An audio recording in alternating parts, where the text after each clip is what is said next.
चाहत को इसके आर्थिक रूप में रूपांतरित करने में लगन एक अनिवार्य तत्व है। लगन का आधार इच्छा शक्ति है। इच्छा शक्ति और प्रबल इच्छा जब एक साथ मिल जाती है तो इसका ऐसा युग्म बन जाता है जिसका कोई तोड़ नहीं। जो लोग बेहद अमीर होते हैं वो अपनी इच्छा शक्ति को लगन के साथ मिला देते हैं और इसी लगन के कारण वो अपने लक्ष्य को प्राप्त करवाते हैं। ज्यादातर लोग पहली मुश्किल या पहली मुसीबत आते ही अपने लक्ष्य को दूर फेंक देते हैं और वही लोग होते हैं जो अपनी जिंदगी में हमेशा गरीब ही रहते हैं। कुछ लोग सारे विरोधों के बावजूद आगे बढ़ते हैं जब तक कि वो अपने लक्ष्य को हासिल नहीं कर लेते और यही लोग होते हैं जो बेहद अमीर होते हैं और अपनी लाइफ में सक्सेस होते हैं। लगन शब्द के पीछे कोई बहुत बड़ा कारण छुपा हुआ नहीं है, लेकिन वह चरित्र के लिए उतना ही इम्पोर्टेंट है जितना स्टील के लिए कार्बन होता है। लगन का अभाव असफलता के मुख्य कारणों में से एक है। हजारों लोगों की सोच से यह सिद्ध किया गया है कि लगन का अभाव एक ऐसी कमजोरी है जिसको प्रयास के द्वारा दूर किया जा सकता है। सभी उपलब्धियों का शुरुआती बिंदु है चाहत। इसे हमेशा अपने दिमाग में रखें कि कमजोर इच्छाओं के परिणाम भी कमजोर होते हैं। अगर आपको ऐसा लगे कि आप में लगन की कमी है तो इस कमजोरी को दूर करने का उपाय यही है कि आप अपनी चाहत की आग को बढ़ा लें। दौलत उस व्यक्ति की तरफ खींची चली जाती है जिसका मन उसको आकर्षित करने के लिए तैयार हो। जिस तरह नदियों का पानी समुद्र की तरफ आकर्षित हो जाता है, ठीक उसी प्रकार जिस प्रकार लोहा चुंबक को आकर्षित करता है। चाहे आप जग रहे हो या चाहे आप सो रहे हो, आपका मन हमेशा कार्य करता है। गरीबी उस व्यक्ति की तरफ खींची चली आती है जिसका मन उसके लिए अनुकूल होता है और अमीरी उस व्यक्ति की तरफ खींची चली आती है जिसका मन उसको आकर्षित करने के लिए हमेशा तैयार रहता है। जिस मन में धन की चेतना नहीं हो उस मन को गरीबी की चेतना अपने आप ही जकड़ लेती है और धन की चेतना को सुव्यवस्थित करना पड़ता है, तब जाके आप धन कमाने के योग्य हो पाते हो। लगन के बिना आप शुरू करने से पहले ही हार जाओगे, जबकि लगन के साथ जीत आपकी होगी। हजारों मनोवैज्ञानिकों की टीम ने एक शोध किया जिसमें उन्होंने पाया कि जैसे आप कोई बुरा सपना देख रहे हो, आप बिस्तर पर लेटे हो, आधे जग रहे हो, आपको ऐसा लग रहा है कि जैसे आपको किसी ने कुचल दिया और आप करवट भी नहीं ले सकते और अपनी एक भी मांसपेशी नहीं हिला पा रहे हो।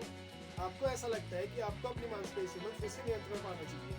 आप अपनी एक उंगली को हिलाना जारी रखो और उसी उंगली को हिलाते हिलाते आप अपने हाथ की सारी उंगलियों को हिलाना शुरू करो और इसी के बाद आप अपने एक हाथ पे नियंत्रण पालोगे और ठीक उसी प्रकार वही कार्य दूसरे हाथ के साथ भी करो। जब आप अपने दोनों हाथों पे नियंत्रण पालोगे तो अपने पैर की एक उंगली को हिलाना शुरू करो।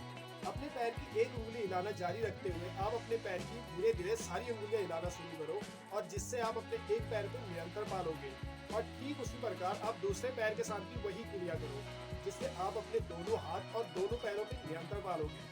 अब इच्छा के सर्वश्रेष्ठ प्रयास द्वारा आप अपनी एपीआई मांसपेशी पे पूरा नियंत्रण पालोगे जिससे आप अपने बुरे सपने से बाहर निकल आओगे। इसमें कदम दर कदम चलना ही रहस्य है। जब भी आप ऐसे किसी बुरे सपने में फंस जाते हैं तो इस सिद्धांत का प्रयोग करके आप अपने सपने से बाहर निकल सकते हैं। तभी आप पाओगे कि लगन में कितनी शक्ति है। मानसिक जड़ता से बाहर निकलने के लिए भी इस सिद्धांत का प्रयोग किया जाता है।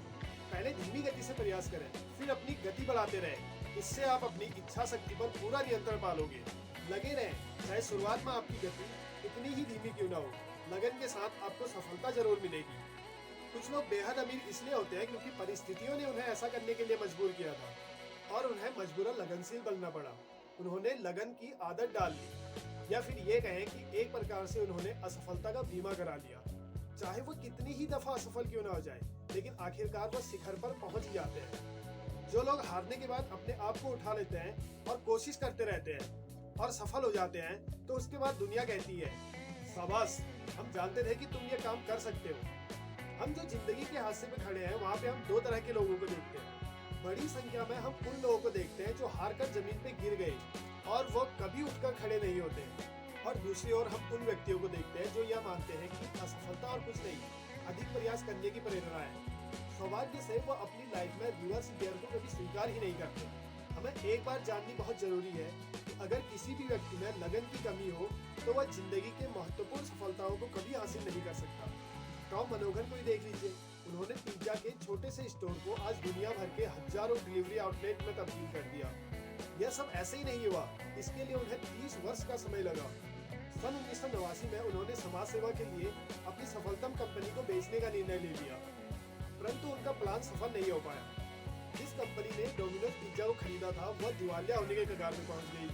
2.5 वर्षों के बाद मनोगन को फिर से वापस आना पड़ा। संगठन को फिर से खड़ा करने के लिए कठिन परिश्रम और लगन की जरूरत थी। मनोगन ने यह समर्पण अपनी जिंदगी के शुरुआती दिनों में ही सीख लिया था।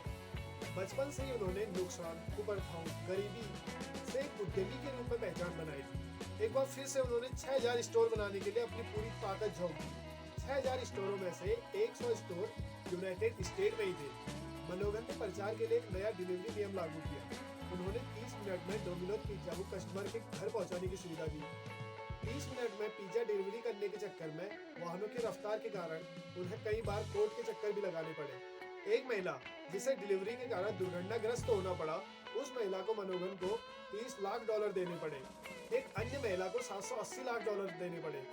उसके बाद उन्होंने इस 30 मिनट पिज्जा के नियम को हटा दिया।